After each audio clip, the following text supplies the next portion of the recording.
Jadi baiklah, jadi pada kesempatan ini saya akan coba jelaskan tadi komponen-komponen yang terkait dengan kontrol sistem ya.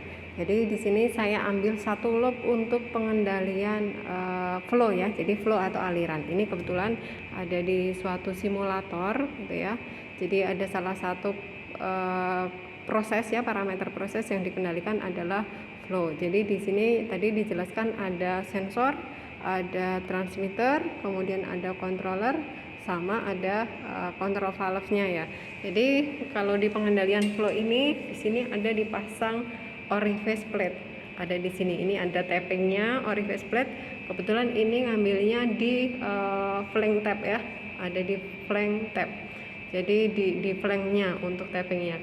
Kemudian diambil pada sisi upstream dan downstream, atau di sisi high pressure sama low pressure. Jadi kalau untuk upstream atau yang biasa dinamakan high pressure ini nanti koneknya kemudian terhubung dengan transmitter nih, ini transmitternya.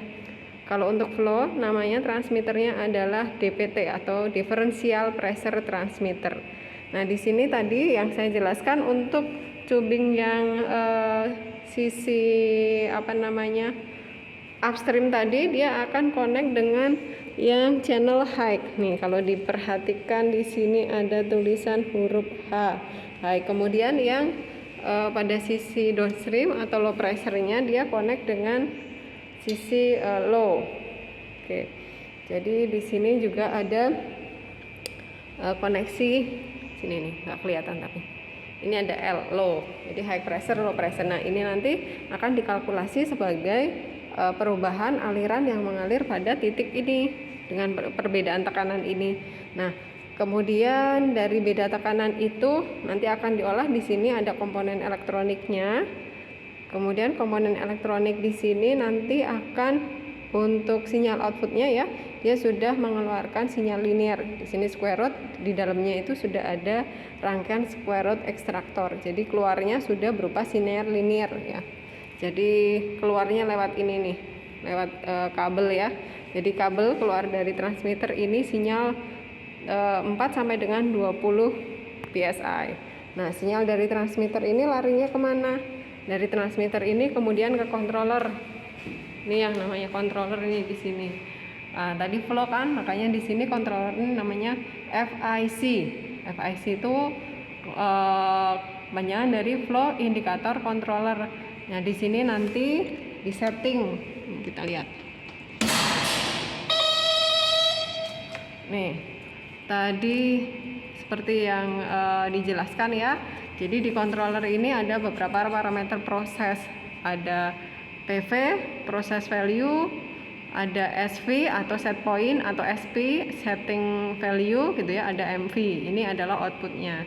Jadi ini nilai setting yang kita masukkan, kemudian ini nilai aktual dari lapangan, kemudian ini output dari controller. Nah, output dari controller ini digunakan untuk apa gitu ya. Tadi kan sudah ada. Jadi setelah dari controller itu nanti keluarnya ke final control element. Jadi ketika di sini masih ada selisih gitu ya, masih ada selisih antara set point sama PV, maka secara otomatis controller ini akan melakukan proses koreksi. Dengan cara apa? Dengan cara ngatur MV-nya, dengan cara ngatur supaya flow rate aliran yang kita kontrol tadi sesuai dengan parameter yang sudah kita tetapkan. Nah, ini keluarnya nanti sinyalnya 4 sampai 20 mA juga ya yang dikirim controller itu berupa sinyal 4 sampai dengan 20 mA itu dikirim ke sini control valve. Nah, ini control valve kalau dilihat dia nanti dia yang akan ngatur nutup buka tutupnya ya. Ngatur buka tutupnya sorry. Itu TCP.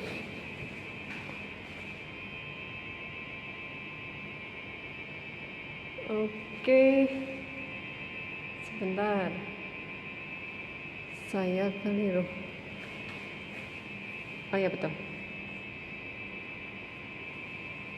Oke, ke sana. Dia akan mengatur buka tutupnya aliran. Buka tutup aliran sini ya. Jadi dia ini flow control valve FCV. Tadi saya ngelihatnya di sini TCV. Ini temperatur control valve. Jadi control valve di sini dia bisa difungsikan untuk temperatur sama untuk flow ya, di flow control valve.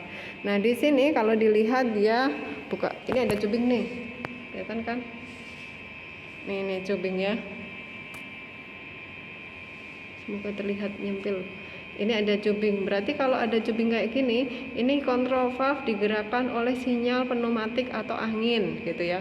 Buka tutupnya di sini ada diafram, dia yang akan didorong ke atas untuk membuka, atau dirilis sinyalnya berkurang, dia akan menutup seperti itu ya. Sehingga dia akan mengatur aliran yang melewati pipa ini. Nah, ini gimana caranya? Ini tadi berupa sinyal pneumatik, sementara yang dari sana ada yang dari controller tadi ya. Di sana berupa sinyal elektronik. Nah, di sini ada komponen yang namanya I2P sama positioner valve ya di sini. I2P itu electric to pneumatic transducer. Jadi dia yang akan merubah sinyal elektrik tadi menjadi sinyal pneumatik. Jadi sinyal dari 4 sampai 20 mA tadi akan dikeluarkan menjadi 3 sampai 15 PSI. Nah, di sini dia juga berfungsi mengatur buka tutupnya control valve agar sesuai dengan instruksi yang dikirimkan oleh controller gitu ya. Jadi di sini endingnya atau finalnya dia yang akan ngatur aliran pada sisi low pengendalian flow. Itu tadi yang flow ya. Kalau yang temperatur juga sama. Jadi biasanya akan ditempatkan sensor temperatur macam ini nih. Ada yang pakai RTD, ada yang pakai di sana ada thermocouple, di sana ada thermocouple seperti itu. Kemudian larinya dia ke transmitter sama ke controller yang di sebelah. Kemudian ada lagi low pengendalian flow. Level. Kalau level biasanya seperti ini. Ini kita ngukur level, ada tangki ya. Ini simulasi untuk tangki. Terus instalasinya bagaimana? Instalasinya biasanya kalau tangki itu untuk level itu dia menggunakan prinsip tekanan hidrostatis. Jadi tekanan yang dipengaruhi oleh ketinggian cairan. Rumusnya kan P sama dengan rho density cairan kali G gravitasi kali H. H itu adalah ketinggian cairan dari permukaan. Nah, di sini dia yang akan dikalkulasi antara tekanan pada sisi bottom dengan tekanan pada sisi top kolomnya. Ini masuk ke sini. Ini pakai DPT juga. Jadi yang high pressure-nya itu masuk ke bottom kolom. Kemudian yang low pressure-nya masuk ke top kolom. Masuklah ke transmitter. Dari transmitter nanti dikirim ke controller. Controller digunakan untuk ngatur buka tutupnya control valve yang ada di sini. Nih kan LCV, level control valve. Nah, ini yang akan ngatur sesuai dengan besaran proses yang tadi sudah dimasukkan di controller. Jadi kan tadi di controller ada ini tadi F. Ini ada dua fungsi. Nah, LIC, level indikator controller 11. Itu yang tadi saya jelaskan. Dia ada set point sekian, PV-nya, kondisi prosesnya atau kondisi aktualnya itu sekian, kemudian MV-nya, control valve-nya posisi memberikan sinyal sebesar 59,3%. Seperti itu. Jadi kalau misalkan ATO, air to open, dia posisi membuka sebesar kurang lebih 60% ya. Tapi kalau ATC, control valve-nya atau air to close, maka control valve yang bekerja pada loop ini dia akan posisi menutup pada kondisi 60% atau membuka 40%, kurang lebih seperti itu.